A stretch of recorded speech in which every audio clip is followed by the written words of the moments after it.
Hello everyone and welcome to my startup journal, chronicling from idea to product to market with a brand new technology startup. I am Abraham and today we're talking about overcoming adversity and recognizing opportunity through adversity.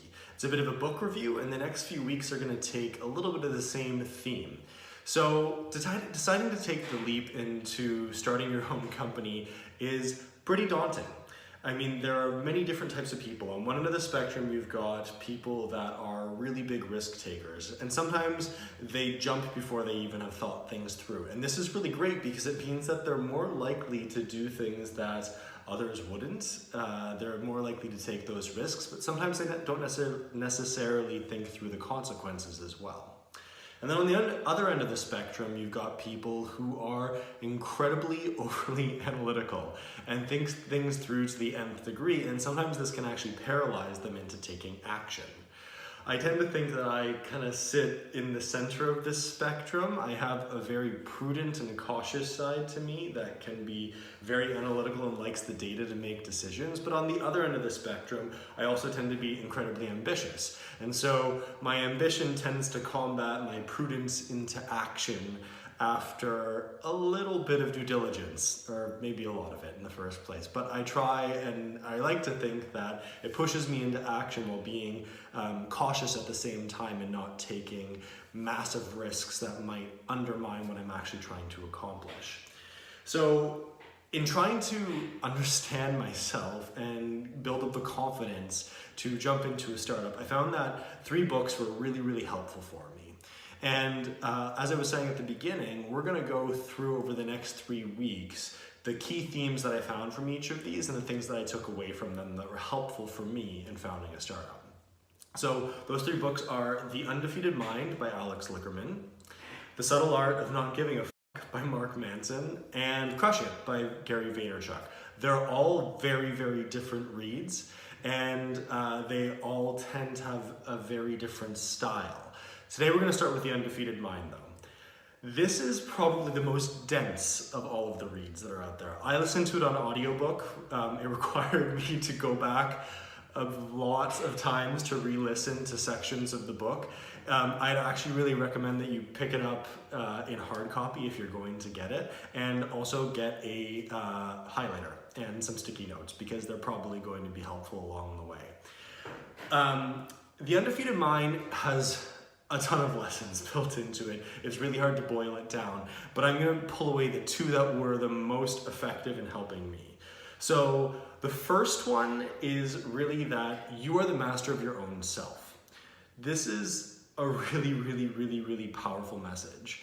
So just think about it for a moment and take a step back from it. That the idea is that nobody can make you think or feel or react in any way other than what you want to do.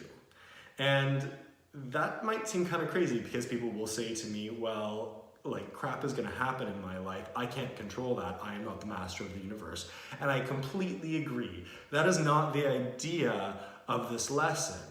The world is going to hit you with many different things, but what you can control is your reactions to those things, which is a very powerful ability because it makes you think, how can I respond differently? How could I have acted differently in the first place to A, have prevented this from happening, or B, had made the fallout smaller than it was?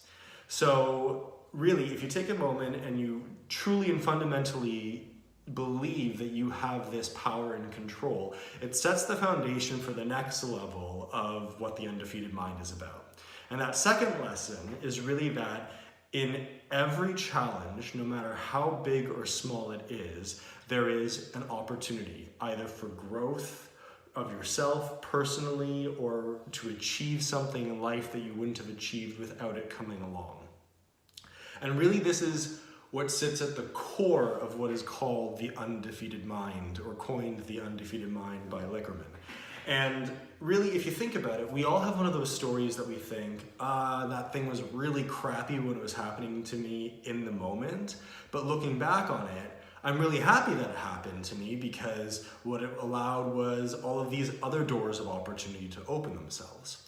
And what Alex Lickerman really walks through in everything in terms of examples of someone losing their job through to facing one's own mortality is really the ability to start to recognize this opportunity through adversity, starting by doing it looking at your past, and then as you practice it more and more, you can move that ability further up in the adversity cycle so that in a true undefeated mind is able to recognize opportunity and actually be thankful for that opportunity the second that they are challenged in their life by something.